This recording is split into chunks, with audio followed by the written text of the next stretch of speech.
అందరూ కూడా లైన్ లో ఉండాలి. అక్కడ కూడా సపరేట్ పెట్టినారు. లైన్ ఎవరి లైన్ లో వాళ్ళు ఉండాలి. ఆ మీద పట్ల ఉన్నారు చూడండి, మీద వరకు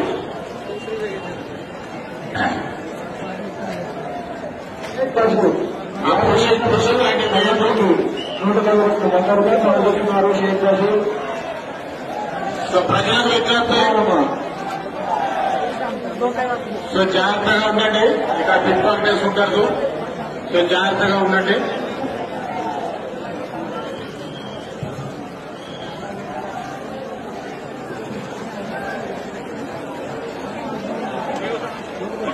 ఉదయరాం వారి కుటుంబ సభ్యులు భగవంతుడికి 100 రూపాయలు సమర్పిస్తున్నారు. ఉదయరాం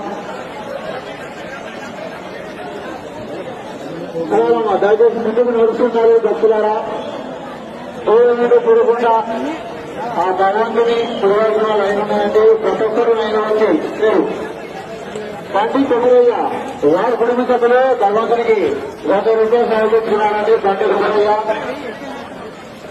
మురళీకృష్ణ వారి కుటుంబీకులు హైదరాబాద్ కైలాసానికి వచ్చి వారి కుటుంబ సభ్యులందరూ కూడా 50 రూపాయలు విరాళంగా సమర్పిస్తున్నారు.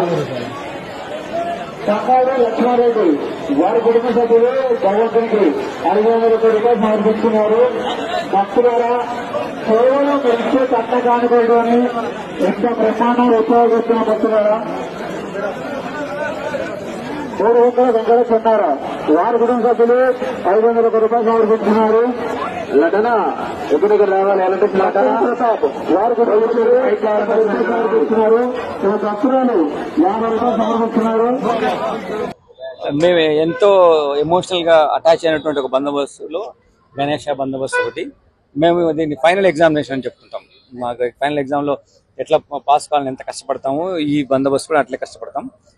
మన దగ్గర లాస్ట్ ఇయర్ 13,225 కెమెరా మన గణేషాస్ కోసము పర్మిషన్ అంటే ఇన్ఫర్మేషన్ లెటర్స్ ఇచ్చారు. ఈసారికి మనకు ఇమర్షన్ అంతవరకు అయిపోయినాయి. సో ఒక 30% గణేషాస్ ఎక్కువగా వస్తారు ఫైనల్ డే వరకు అయిపోయేసరికి అని అనుకుంటున్నాం. సో దీని ప్రకారం ఒక 20,000 కన్నా ఎక్కువగా గణేషాస్ ఇమర్షన్ ఇక్కడ అవ్వడానికి అవకాశం ఉంది. మనకి 59 ఇమర్షన్ ప్లేసెస్ ఉన్నాయి. ఈ లేక్స్ కానీ, పాండ్స్ కానీ, బేబీ పాండ్స్ అన్ని కలిపి. వాటికి తగ్గట్టు సీసీ కెమెరా ఏర్పాటు చేయడంతో పాటు ప్రాపర్ గా ట్రాఫిక్ రిలేటెడ్ ఇష్యూస్ లో కూడా మేము బందోబస్తు ఏర్పాటు చేశాం.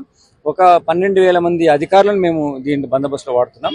మన ఫోర్స్ తో పాటు బయట నుంచి వచ్చే ఫోర్స్, షీ టీమ్స్, మా ఎస్ఓటీ టీమ్స్, సిఏఆర్ టీమ్స్ అన్ని కలుపుకొని ఫోకస్ గా బందోబస్తు మీద ఉన్నాం. ఎందుకంటే దీనికోసమే మేము స్టాండ్ వాటర్ కూడా ఇవ్వడం జరిగింది. వాళ్లకు భోజన వసతులు ఏర్పాటు చేయడంలో కానీ, వాళ్ళకి మెడికల్ హెల్త్ రిలేటెడ్ ఆస్పెక్ట్ లో కేర్ తీసుకోవడం కానీ అన్ని ఏర్పాటు చేశాం.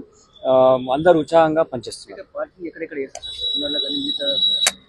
ఇప్పుడు పార్కింగ్ అంటే ఇక్కడ జనాలు వచ్చడానికి, నిలబడి చూడడానికి దూరంగా పార్క్ చేసుకుని వస్తున్నాము. ఎక్కువగా స్పెసిఫిక్ గా ఎక్స్క్లూజివ్ పార్కింగ్ ప్లేసెస్ మేము ముందే ఐడెంటిఫై చేస్తే అలా అనౌన్స్ చేయలేదు. But what we are doing only immersion కోసం వచ్చే వెహికల్సే పైకి వస్తాయి ఇక్కడికి దీనికి.